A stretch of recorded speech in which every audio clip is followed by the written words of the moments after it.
नमस्कार, मी सेजल पुरवार। या बुलेटिनमध्ये तुम्हा सर्वांचं स्वागत। आणि बुलेटिनच्या सुरुवातीला बातमी खरं तर टेन्शन वाढवणारी आहे, कारण जीबी सिंड्रोमने डोकं वर काढलेलं आहे, टेन्शन वाढवलंय। जीबी सिंड्रोमच्या रुग्णांचा आकडा 100च्याही पलीकडे पोहोचलाय। पुण्यातल्या रुग्णांमध्ये सातत्याने वाढ होतीये। आठवड्याभरातच पुण्यातल्या रुग्णांची संख्या 101 वर पोहोचली आहे। याशिवाय आपण जर पाहिलं तर यातल्या तब्बल 16 रुग्णांची प्रकृती चिंताजनक आहे। हे रुग्ण व्हेंटिलेटरवर आहेत। पुण्याच्या कमला नेहरू रुग्णालयात जीबीएस रुग्णांवर मोफत उपचार केले जाणार असल्याचं देखील कळतंय।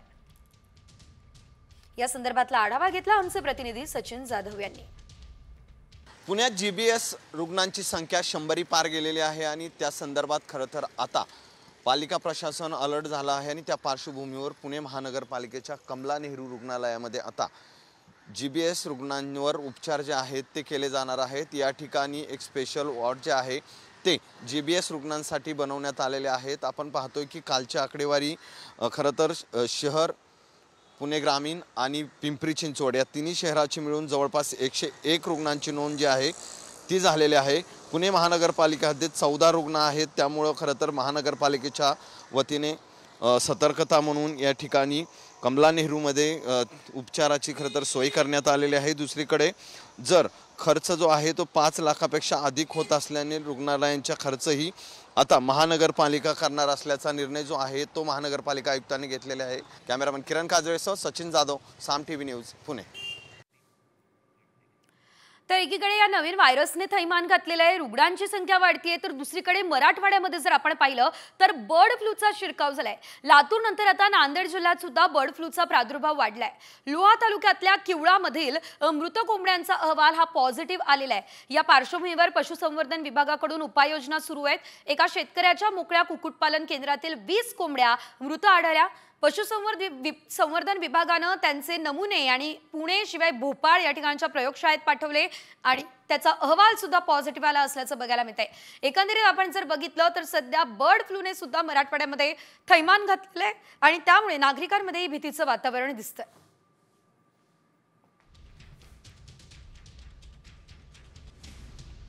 पुढे राज्यभरातल्या इतर काही मोठ्या आणि महत्त्वाच्या अपडेट्स 36 जिल्हे 36 रिपोर्टर्समध्ये वेगवान स्वरूपात। गडचिरोली जिल्ह्यात धान पिकासोबत इतरही भाजीपाला पिकांची शेती करण्यावरती सध्या भर दिला जातोय। जिल्ह्यातील जोगी साखरा परिसरातील शेतकरी दरवर्षी कारले या पिकांची लागवड करतात, तर गेल्या 2 ते 3 वर्षांपासून या भागात कारले पिकाचं उत्पादन मोठ्या प्रमाणात वाढलंय।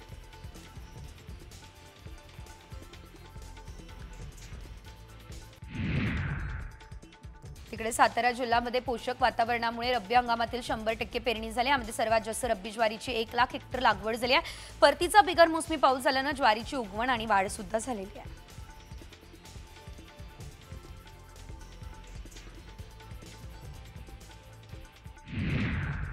जळगाव जिल्ह्यात यंदा रब्बीच्या पेरणी क्षेत्रात तब्बल 71,000 हेक्टरने पेरा वाढला। रब्बीला चांगले पोषक वातावरण मिळत असल्याने रब्बीचं उत्पादन सुद्धा वाढणार आहे।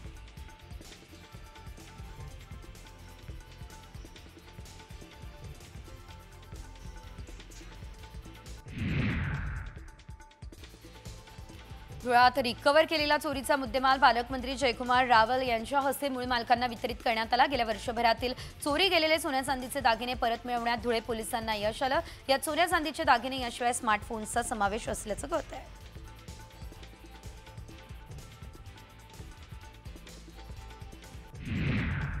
नांदेडच्या माहूरगड या ठिकाणी भाविकांना अन्नातून विषबाधा झाली। माहूरगड या ठिकाणी भगर खाल्ल्यानं 52 भाविकांची प्रकृती खराब झाली आहे। उलट्या, मळमळ, चक्करचा त्रास भाविकांना होतोय।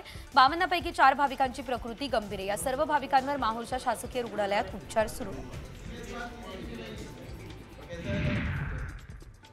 सार्वजनिक बांधकाम विभागाच्या उद्यान शाखेमार्फत नागपूरच्या विधान भवन परिसरात 50व्या सुवर्ण महोत्सवी पुष्प प्रदर्शन आयोजित झालं।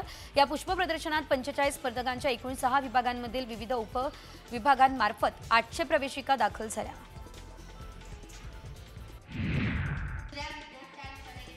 कोल्हापूर जिल्ह्यातील आदर्श गुरुकुल विद्यालयाच्या वतीने गेली 7 दिवस भारतीय संविधानाच्या महावाचनाचा अभिनव उपक्रम हा राबवण्यात आला।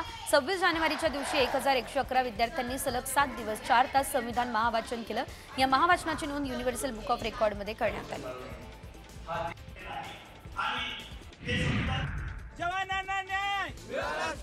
धुळे शहरातल्या जिल्हाधिकारी कार्यालयाच्या परिसरात भारतीय सैन्य दलातल्या बडतर्फ करण्यात आलेल्या सैनिकांनी आमरण उपोषण सुरू केलेलं होतं। या आंदोलक जवानांची राज्याचे पणन आणि शिष्टाचार मंत्री तथा धुळे जिल्ह्याचे पालकमंत्री जयकुमार रावल यांनी भेट घेतली। रावल यांच्या म्हणण्यानुसार या जवानांनी उपोषण मागे घेतलं।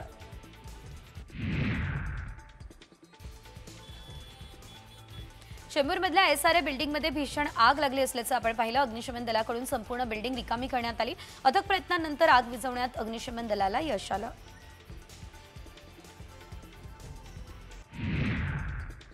यवतमाळच्या पाटणबोरीतील जुगार अड्ड्यावर पोलिसांनी धाड टाकली। 45 लाखांचा मुद्देमाल जप्त केला। 38 जणांना अटक केली। स्थानिक गुन्हे शाखेच्या पथकानं ही कारवाई केली असल्याचं बघायला मिळत आहे।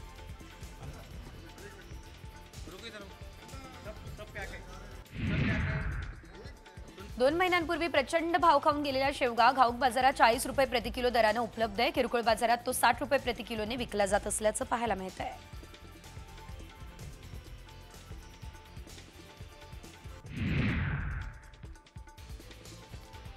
बाजारातील गवाराची आवक कमीच आहे आणि भाव देखील टिकून आहे। राज्यातील सर्वच बाजारांमध्ये गवारची आवक मर्यादित दिसतेय। इतर भाजीपाल्याची आवक वाढली तरी गवार मात्र भाव राखून आहे।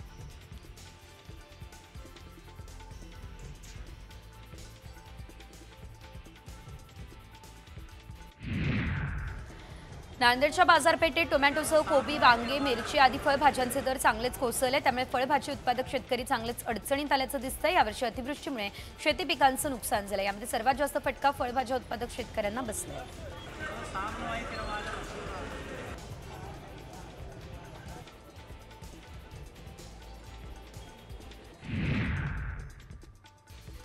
नंदुरबार जिल्ह्यात पपई तोड सुरू झाली आहे। पपईला चांगला दर मिळतोय। पपईला 11 रुपयांचा दर मिळतोय। शेतकऱ्यांमध्ये आनंदाचं वातावरण आहे।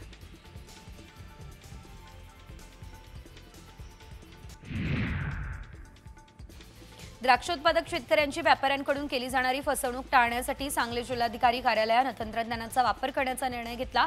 जिल्ह्यात द्राक्ष खरेदीसाठी येणाऱ्या व्यापाऱ्यांना QR कोड द्यावा, तो तपासून शेतकऱ्यांनी व्यापाऱ्यांशी व्यवहार करावा, हे आवाहन जिल्हाधिकाऱ्यांनी केलं।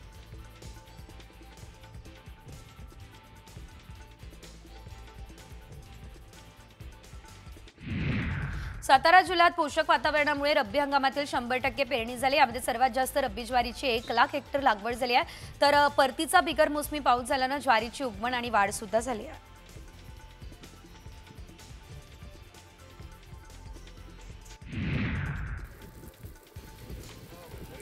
जळगाव जिल्ह्यामध्ये यंदा रब्बीच्या पेरणी क्षेत्रात तब्बल 71,000 हेक्टर पेरा वाढला। रब्बीला चांगले पोषक वातावरण मिळत आहे आणि असं असल्यानं रब्बीचं उत्पादन वाढणार आहे।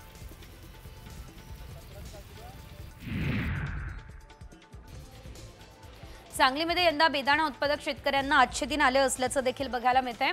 दिवाळीनंतर बेदाणा दरात प्रति किलो सरासरी 40 रुपयांनी वाढ झाली। यंदा बेदाणा कमी आहे, त्यामुळे मागणी वाढणार आहे, त्यामुळे दरात देखील वाढ होण्याची शक्यता आहे।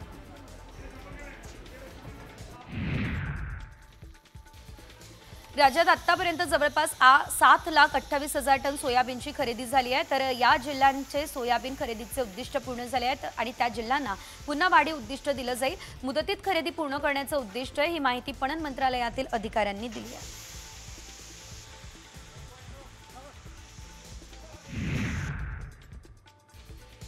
राज्यभरातील नाफेड सोयाबीन खरेदी केंद्रावरती बारदाना उपलब्ध नसल्यानं शेतकऱ्यांचा सोयाबीन हमीभावानं खरेदी करण्यात अडचणी होत आहे। मात्र आता शेतकऱ्यांना दिलासा देण्यासाठी राज्य सरकारने पुनर्वापरातील बारदाना वापरण्याचा निर्णय सुद्धा घेतलेला आहे।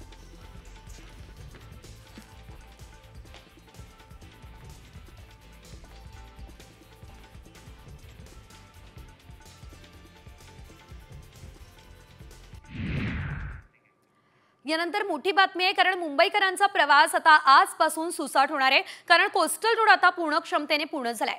कोस्टल रोड आणि वरळी वांद्रे सिलिंग जोडणाऱ्या पुलाचं मुख्यमंत्र्यांच्या हस्ते काल लोकार्पण झालंय। तेव्हा आता मरीन ड्राईव्ह ते वांद्रे हा प्रवास केवळ 12 मिनिटांमध्ये शक्य आहे।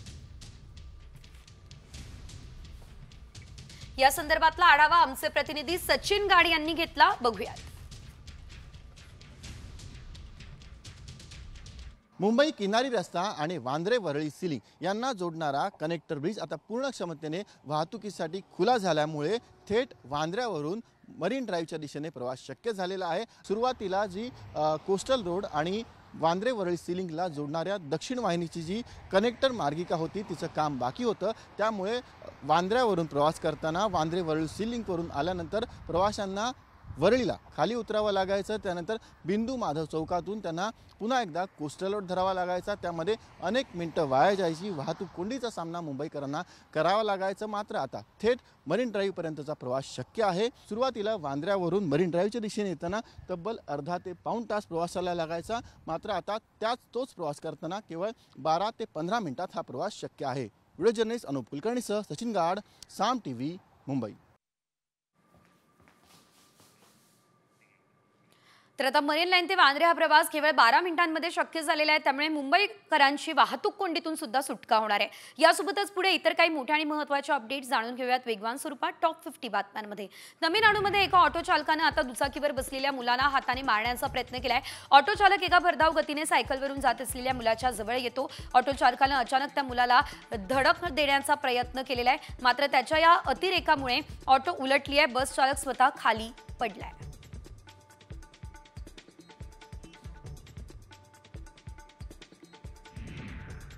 सुदानमधील एल फैशर या शहरामध्ये एका सौदी रुग्णालयावर मोठा दहशतवादी हल्ला झाला। या हल्ल्यात 70 रुग्णांचा मृत्यू झालेला आहे। WHOचे महासंचालक टेड्रोस यांनी सोशल मीडियावर माहिती दिली आहे। स्थानिक अधिकाऱ्यांनी हा हल्ला विद्रोही रॅपिड सपोर्ट फोर्सने केल्याचा दावा केलाय।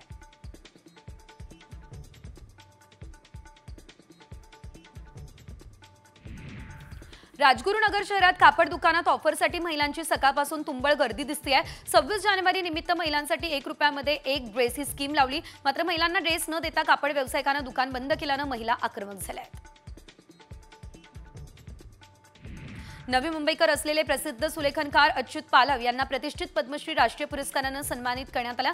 अच्युत पालव यांनी कला क्षेत्रामध्ये विशेषतः सुलेखनमध्ये देशासह विदेशात उल्लेखनीय कार्य केले आहे।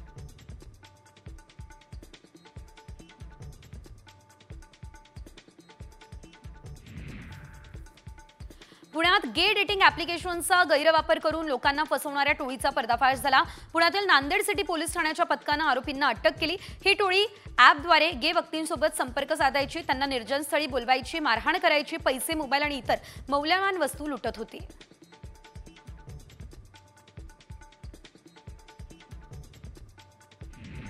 टोरेस या घोटाळ्याप्रकरणी मुंबई पोलिसांनी आतापर्यंतची सर्वात मोठी कारवाई केलेली आहे। टोरेसच्या सीईओला पोलिसांनी बेड्या टोकल्याय। तौसिफ रियाज उर्फ जॉन कार्टरला लोणावळ्यातून अटक झाली आहे। आपणच टोरेसचा घोटाळा उघड केला असा दावा तौसिफ रियाजनं केलाय। पूर्णवेळ पगार देता येत नसेल तर इच्छा मरण्याची परवानगी द्या, ही मागणी पुण्यातील एका प्राध्यापकाच्या कुटुंबियांनी केली। पुण्यातील विभागीय संचालक कार्यालयात त्यांनी बाहेर उपोषण केलंय, तर मागणी पूर्ण होणार नाही तोपर्यंत उपोषण सोडणार नाही, ही भूमिका प्राध्यापक ठोंबेंची आहे।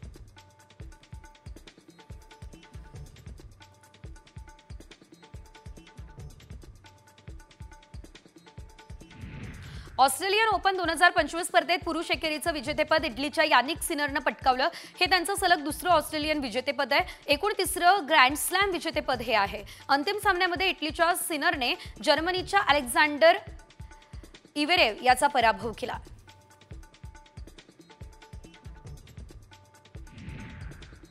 नाशिकमध्ये होत असलेल्या रणजी ट्रॉफी 2024-25 स्पर्धेत रविवारी ऋतुराज गायकवाडच्या नेतृत्वात महाराष्ट्र संघाने दणदणीत विजय मिळवला। महाराष्ट्राने कृणाल पांड्याच्या नेतृत्वात खेळणाऱ्या बडोदा संघाला तब्बल 439 धावांनी पराभव केला। महाराष्ट्राचा हा 6 सामन्यांमधला दुसरा विजय आहे।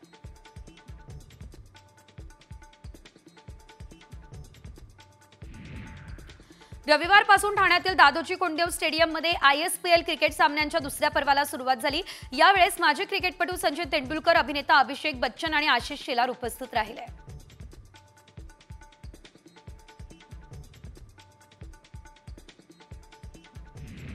मलेशियात 19 वर्षांखालील महिला T20 वर्ल्ड कप सुरू आहे आणि या स्पर्धेत भारताने रविवारी सलग 4थ्या विजयाची नोंद केली। भारतीय महिला संघाने रविवारी सुपर 6 फेरीमध्ये बांगलादेशला 8 विकेट्सने पराभवाचा धक्का दिला। भारताने अवघ्या 43 चेंडूमध्ये विजयी लक्ष्य गाठलं।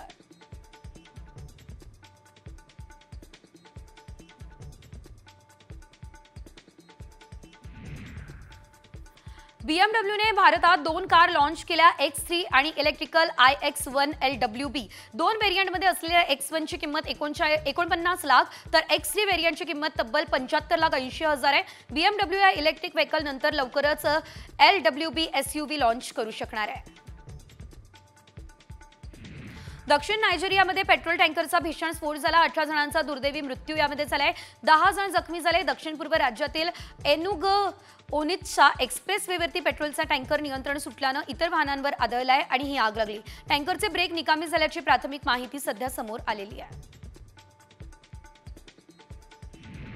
आयुर्मान संपलेल्या बेस्ट बस टप्प्याटप्प्यानं भंगारात काढल्या जात आहे. सध्या कंत्राटी बसची संख्या 1935 आहे. बेस्टच्या स्वमालकीच्या 110 बस जानेवारीमध्ये भंगारात काढण्यात येतील. फेब्रुवारीमध्ये 205 बस भंगारामध्ये निघतील. भविष्यात स्वमालकीच्या केवळ 251 बस बेस्टकडे शिल्लक असणार आहेत. पुण्यातल्या एक्सप्रेस गार्डनमध्ये पुष्प प्रदर्शनाचा आजचा अखेरचा दिवस असल्याचं बघायला मिळत आहे. काल रविवार असल्यानं नागरिकांनी प्रदर्शन पाहण्यासाठी गर्दी केली. विविध रोपांची खरेदी, हुरडा पार्टी आणि विविध खाद्यपदार्थांवर ताव मारल्याचं बघायला मिळालं.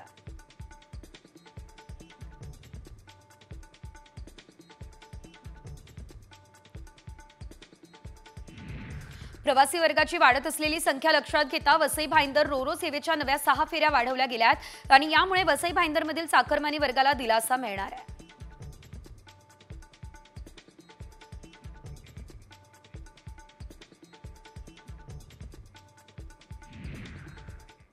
मोठी बातमी, रायगडच्या पालकमंत्री पदावरून तटकरे आणि गोगावले यांच्यामध्ये शाब्दिक युद्ध सुरू झालेलं आहे. मात्र हे युद्ध थांबताना दिसत नाहीये. लोकसभा निवडणुकीमध्ये चुकीचं वागलो असेल तर मंत्रीपदाचा राजीनामा देतो असं यावेळेस गोगावले म्हणाले. आमची एकतरी चूक दाखवून द्यावी असं आव्हान गोगावलेंनी तटकरेंना दिलं.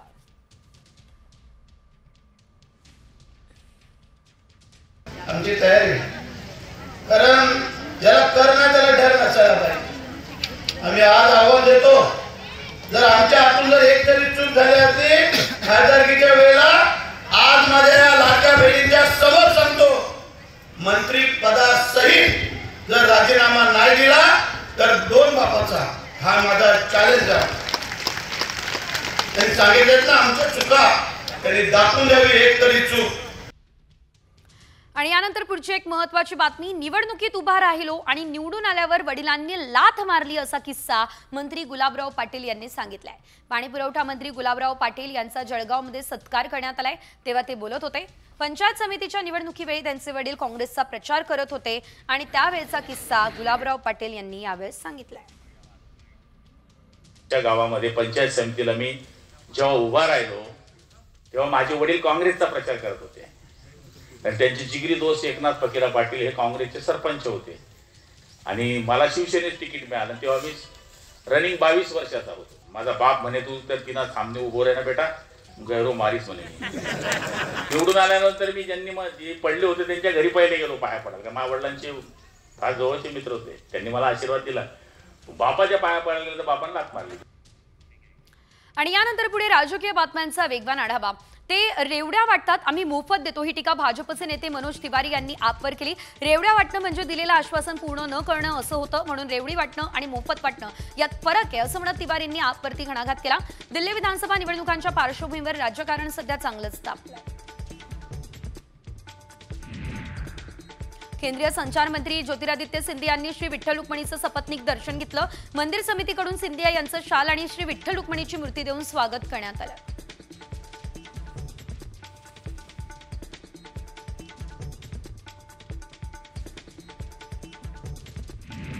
मंत्री जयकुमार रावल यांनी संविधानासंदर्भात विरोधकांकडून केलेल्या टीकेला प्रत्युत्तर दिलं. विरोधक राजकारणासाठी टीका करतात. पंतप्रधान मोदींनी संविधानाला अभिवादन करूनच पंतप्रधान पदाची शपथ घेतली. आजपर्यंत आम्ही संविधानानुसार काम करत आलोय असं रावल म्हणाले. ते धुळ्यात बोलत होते.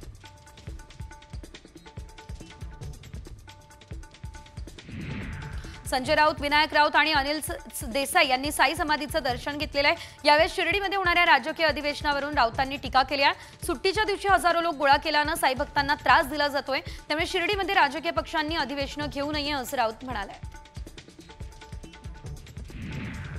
केंद्रीय मंत्री ज्योतिरादित्य सिंधिया यांनी बीडमध्ये मनसूर शाहवली दर्ग्याचे चादर अर्पण करत दर्शन घेतलं. सिंधिया कुटुंबासह शासकीय अधिकारी आणि भाजपचे पदाधिकारी देखील उपस्थित राहिले. एकनाथ शिंदे उपमुख्यमंत्रीपद घ्यायला तयार नव्हते, मात्र सर्व आमदारांनी त्यांची समजूत घातली, त्यामुळे त्यांनी पद स्वीकारलं असं कळतंय. याबाबत किस्सा गुलाबराव पाटलांनी सांगितला. आपण सत्तेत असलं पाहिजे, तसंच फडणवीसांना मोठं मन दाखवलं होतं, आता आपण दाखवायला हवं अशा आमदारांनी त्यांची समजूत घातली आहे.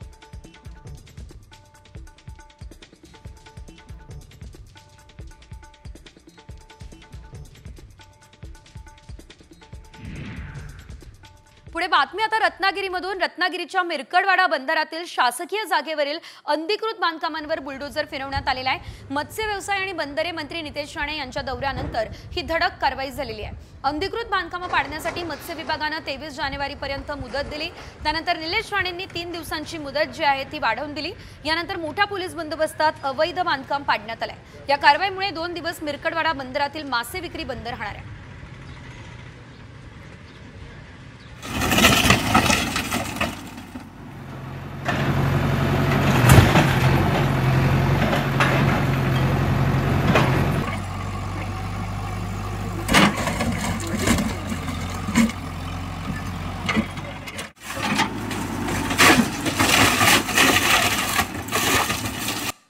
रत्नागिरीतील मिरकडवाडा बंदरामध्ये पहाटेपासूनच अनधिकृत बांधकामावरती हातोडा फिरलेला आहे आणि आपण बघताय ही टॉप अँगलच्या माध्यमातून हे केवढं मोठं बंदर आहे आणि या बंदरामध्ये जवळपास 319 अनधिकृत बांधकामं होती आणि ही 319 अनधिकृत बांधकामं जी आहेत ती हटवण्याचं काम या ठिकाणी सुरू आहे. आपण जर बघितलं हे टॉप अँगलच्या माध्यमातून ह्या बंदराचा विस्तीर्ण असा भाग आपण पाहताय. मत्स्य व्यवसाय आणि बंदर मंत्री नितेश राणे यांच्या रत्नागिरी दौऱ्यानंतर ॲक्शन मोडवर आलेलं आपल्याला पोलीस खातं तसं मत्स्य व्यवसाय खातं आपल्याला पाहायला मिळतं.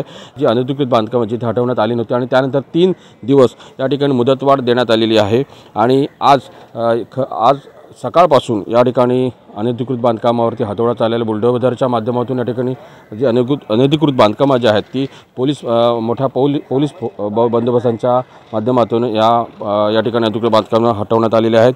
अमोल काले, साम टीव्ही, रत्नागिरी. वळूयात पुढच्या बातमीकडे. एक देश एक निवडणूक, एक देश एक जीएसटी. यानंतर आता एक देश एक वेळ लागू होणार आहे. प्रत्येकाला भारतीय प्रमाणवेळेचा अवलंब करावा लागणार आहे. केंद्र सरकारने 14 फेब्रुवारीपर्यंत या मसुद्यावर लोकांकडून सूचना मागवल्या आहेत. कायदेशीर, प्रशासकीय, व्यावसायिक कामकाजासाठी आणि याशिवाय अधिकृत कागदपत्रांसाठी फक्त भारतीय प्रमाणवेळेचा अनिवार्य वापर केला जाणार आहे. जर या नियमांचं उल्लंघन केलं तर दंडही आकारला जाणार आहे.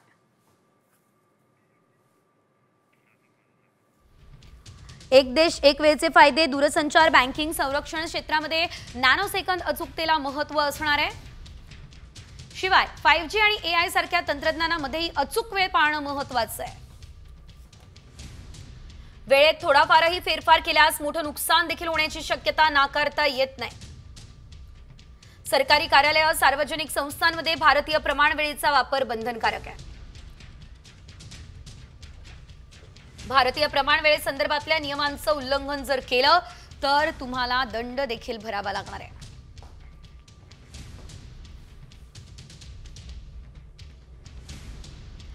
तर एक देश एक वेळ हा जर निर्णय लागू झाला तर त्याचे काय फायदे होतील हे आपण बघितलं. पुढची बातमी जळगावमधून. जळगावच्या पारोळ्यामध्ये आमदार केसरी बैलगाडा शर्यतीचा थरार पाहायला मिळाला. या शर्यतीमध्ये 125 बैलगाडा संघांनी सहभाग घेतलाय. शर्यतीमध्ये शेंदुणीच्या बैलगाडा संघानं 41,000 रुपयांचं पहिलं बक्षीसही जिंकलंय.